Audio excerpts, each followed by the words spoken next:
അടിക്ക് തിരിച്ചടി. റൺമല കയറിയ ഇന്ത്യക്ക് മേൽ വെടിക്കെട്ട് തീർത്ത് ബ്രിട്ടീഷ്. ത്രസിപ്പിക്കുന്ന ജയത്തോടെ പരമ്പരയിൽ ഒപ്പത്തിനൊപ്പം. വിരാട് കോഹ്ലിയും ഋതുരാജ് ഗെയ്ക്വാദും സെഞ്ചുറി നേടിയ മത്സരത്തിൽ ഇന്ത്യക്ക് നിരാശപ്പെടുത്തുന്ന തോൽവി.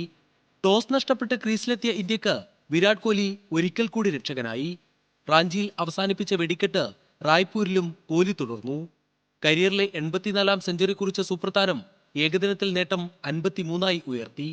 കോഹ്ലിക്ക് പിന്തുണയുമായി ചേർന്ന ഋതുരാജ് ഗെയ്ക്വാദ് കരിയറിലെ ആദ്യ സെഞ്ചുറി കുറിച്ചതോടെ ഇന്ത്യൻ സ്കോർ അതിവേഗം കുതിച്ചു.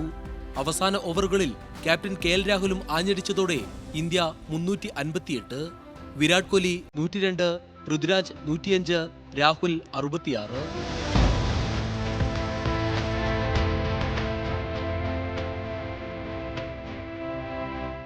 റൺമലയെ കൂസാതെയായിരുന്നു ദക്ഷിണാഫ്രിക്കയുടെ തുടക്കം. ക്വിന്റൻ ഡീകോക്കിനെ അതിവേഗം നഷ്ടമായെങ്കിലും എയ്ഡൻ മാർക്രം, ടെമ്പ ബൗമ കൂട്ടുകെട്ട് ഇന്ത്യയുടെ പ്രതീക്ഷ തകർത്തു. 46 റൺസെടുത്ത് ബൗമ പുറത്തായപ്പോൾ മാർക്രമിന് കൂട്ടായി മാത്യു ബ്രിഡ്സ്കയുടെ ഊഴം. 110 റൺസെടുത്ത് മാർക്രം മടങ്ങിയപ്പോൾ വെടിക്കെട്ടുമായി ഡെവാൾ ബ്രെവിസ്. കരിയറിലെ ആദ്യ അർദ്ധ സെഞ്ചുറി നേടിയ ബ്രെവിസാണ് മത്സരത്തിന്റെ ഗതി മാറ്റിയത്.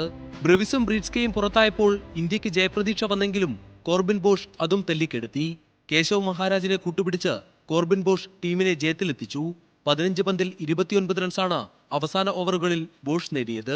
ഫീൽഡിംഗിലെ പിഴവുകൾക്ക് ഇന്ത്യ വലിയ വില നൽകേണ്ടി വന്നു. ക്യാച്ചുകൾ കൈവിട്ടത് മാത്രമല്ല, കൈകൾ ചോർന്ന് ബൗണ്ടറികളും യഥേഷ്ടം ദാനം നൽകി ഇന്ത്യൻ ഫീൽഡർമാർ. മൂന്നാം ഏകദിനം ശനിയാഴ്ച വിശാഖപട്ടണത്ത് നടക്കും.